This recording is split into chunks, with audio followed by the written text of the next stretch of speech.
Hello everyone, welcome to our YouTube channel Surjeet SPS. तो guys, आज के इस वीडियो में हम बात करेंगे हिमाचल प्रदेश में जो भारी वित्तीय संकट आया है और इसको लेके सरकार अपने तरीकों को आजमा रही है। तरह तरह के यहाँ पे जो पैंतरे हैं वो सरकार के द्वारा इस वित्तीय संकट को ओवरकम करने के लिए किए जा रहे हैं।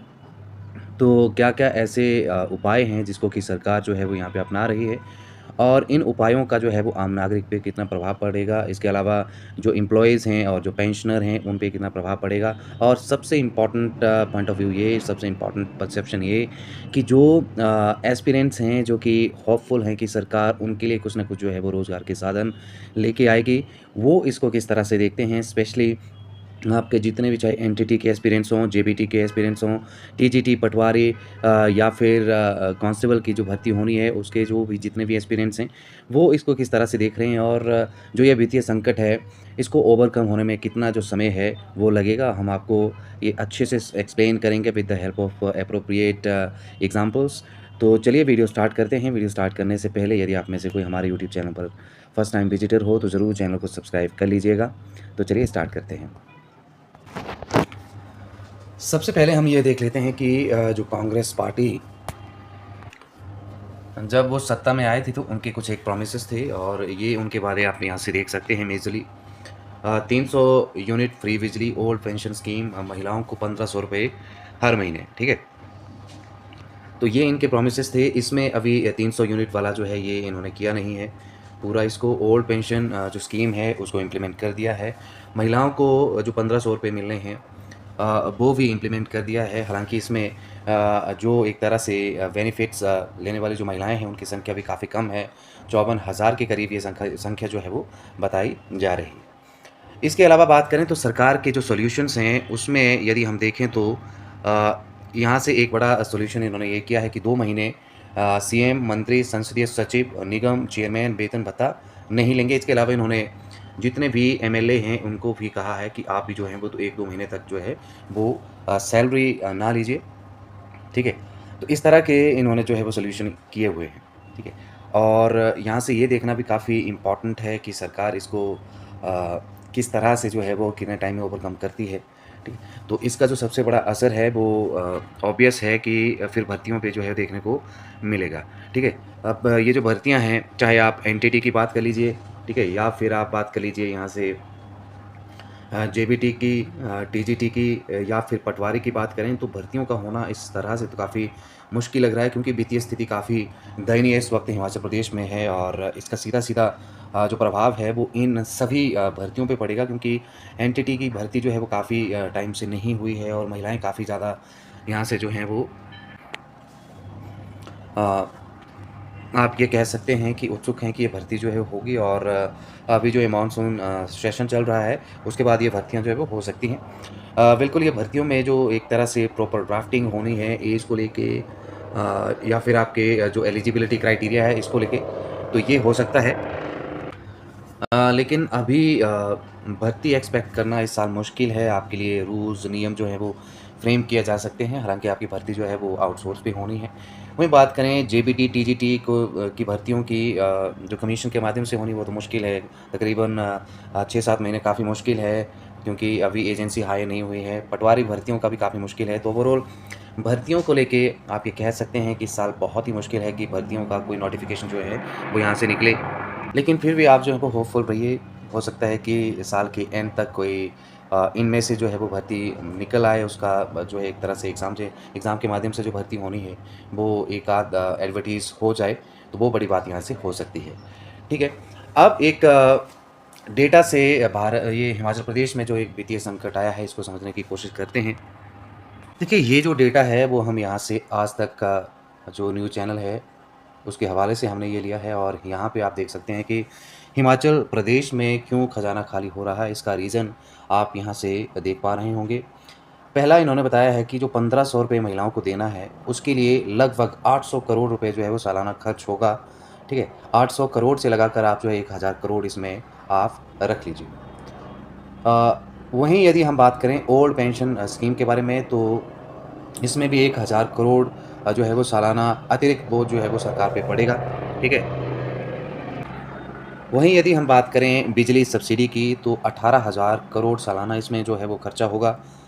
अब कुल मिला के तीनों प्रॉमिसेस की बात करें, देखिए बिजली पे जो कांग्रेस का वादा था कि 300 यूनिट यहाँ से जो है वो फ्री देनी है, वो अनफॉर्चुनेटली नहीं हो पाया है।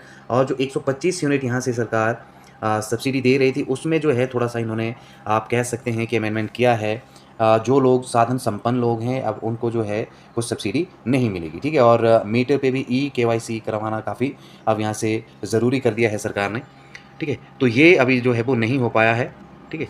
और 300 यूनिट वाला ये काम अभी जो प्रॉमिस है इनका, जो गारंटी है वो अभी पूरी नहीं हो पाई है।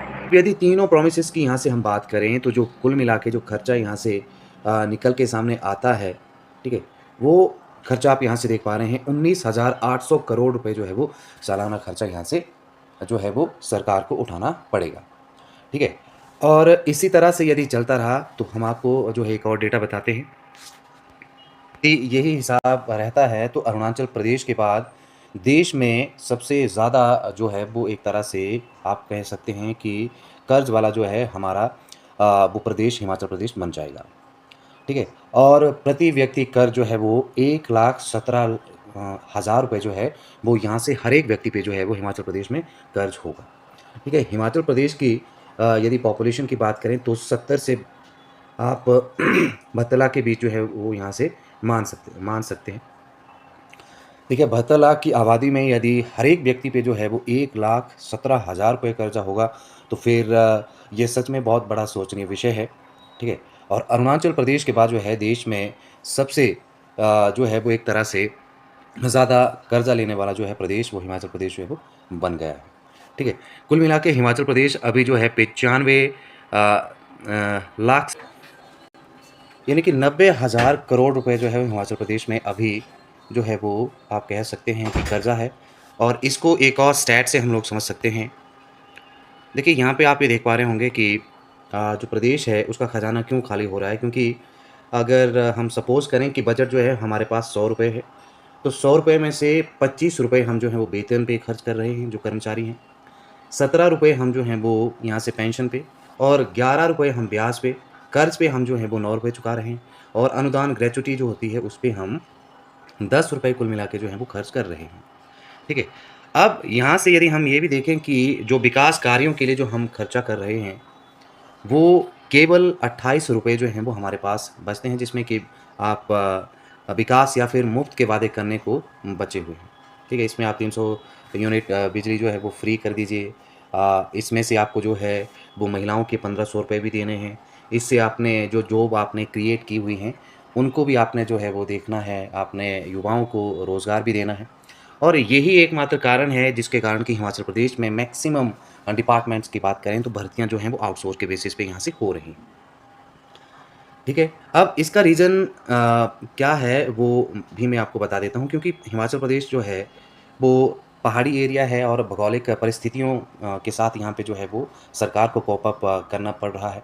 और भौगोलिक स्थितियों में आप ये देखते हैं कि हिमाचल प्रदेश में हर साल जो आपदा आती है तो इसमें काफ़ी ज़्यादा नुकसान जो है वो होता है। हज़ारों करोड़ों के हिसाब से यहाँ पे जो है वो प्रॉपर्टीज़ जो हैं वो डिस्ट्रॉय हो जाती है, और उसको ओवरकम करने में सरकार का जो है वो एक तरह से बजट मैक्सिमम वहाँ पे चला जाता है। इसके अलावा और भी सरकार के प्रॉमिसेस होते हैं, जिसके कारण कि हिमाचल प्रदेश जो है वो उसका खजाना जो है वो खाली हो रहा है। ठीक है? आपदा एक बहुत बड़ा चैलेंज है जिसको कि ओवरकम करना आसान नहीं है, क्योंकि जो नेचुरल डिज़ास्टर है इसके साथ फाइट करना आसान नहीं है। और क्योंकि इसमें जो है आपको इमीडिएटली जो है रिलीफ़ पैकेज जो है वो रिलीज़ करना होता है।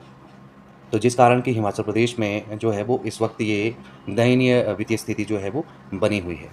ठीक है? एक और डेटा मैं आपको बेरोज़गारी के रिलेटेड बताता हूँ। अब एक और सवाल जो था यहाँ से पूछा गया था, और उसमें ये कन्फर्म हुआ है कि हिमाचल प्रदेश में जो है वो 4.4% के हिसाब से जो है वो बेरोज़गारी यहाँ से बढ़ रही है। देखिए बहुत बड़ा वरिंग साइन है एक छोटे प्रदेश के लिए, एक छोटा टेरिटरी के लिए, कि जो बेरोज़गारी है वो इस रफ़्तार से जो है वो बढ़ रही है। और यहाँ पे डिस्ट्रिक्ट वाइज़ आप जो हैं वो यहाँ से बेरोज़गारी का आलम देख सकते हैं, आंकड़ा देख सकते हैं।